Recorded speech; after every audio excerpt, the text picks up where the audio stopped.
स्पर्श भक्ति, स्पर्श पाद सेवन, मतलब पाद सेवन जो लक्ष्मी जी स्पर्श करती हैं विष्णु के चरणों का, उसको कहा जाता है स्पर्श भक्ति। कहते हैं मयूरी जो होती है वो अपने अंडे देने के बाद क्या करती है, अपने ही अंडों के ऊपर बैठ जाती है और बैठ जाने से उसके स्पर्श से अंडे जो है वो पक जाते हैं। हमने गुरु की आंख की पूजा नहीं करी, हमने गुरु के कान की पूजा नहीं करी, हमने गुरु के मुंह की पूजा नहीं करी, हमने गुरु के हाथ की पूजा नहीं करी, हमने उनके पेट की पूजा नहीं करी, हमने उनके घुटनों की पूजा नहीं की। किसकी पूजा की? चरण की पूजा की। किसकी? चरणों को छुआ। कोई महाराज आपके घर में आए तो आप क्या कहते हो?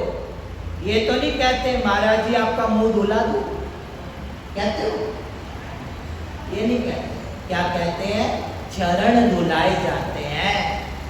तो चरणों की बहुत महिमा है, चरणों को स्पर्श किया जाता है। लेकिन स्पर्श करने से पहले उनको पूछो, क्या मैं आपके चरण छू सकता हूँ या नहीं छू सकता? अगर उनका कोई व्रत हो, कोई नियम हो तो फिर भंग हो जाएगा। इसलिए क्या करो, उनसे पहले पूछो।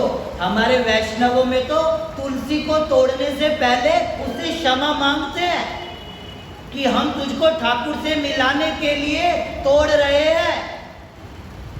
भाव ये प्रधान है। तो चरणों को छूने से पहले पूछो, क्या मैं आपके चरण छू सकता हूँ या छू सकती हूँ? वो आज्ञा दे तो छुओ और नहीं दे तो बाहर से दूर से ही प्रणाम करो। चरणों के लिए तो पूछना पड़ता है, रज के लिए पूछना नहीं पड़ता। महापुरुष निकल के चले गए और जहां उनकी जो रज है उसको उठा लो और अपने मस्तक का श्रृंगार बना लो। है या नहीं है? आंखों को सुधारने का एक ही चूर्ण है जिसका नाम है गुरु चरण रज। क्या है? गुरु चरण रज। दर्शन की बात है, इसलिए थोड़ा इसके ऊपर भी कहूं कि आंखों को सुधारना है तो गुरु चरण रज का आश्रय करो। गोस्वामी जी कहते हैं, गुरु पद रज ऋतु मंजुल अंजन नयन अमीय दृग दोष विभंजन। आप क्या करो? आंखों को सुधारने के लिए गुरु चरण रज का आश्रय करो। काजल लगाने से आंखें अलौकिक नहीं होंगी, मस्कारा लगाने से आंखें अलौकिक नहीं होंगी। अलौकिक तो किससे होंगी? गुरु चरण रज से। तो हम क्या करें? इन आंखों को दीक्षित करें किससे? गुरु चरण रज से। तभी हमारी आंखें चातक जैसी बनेगी।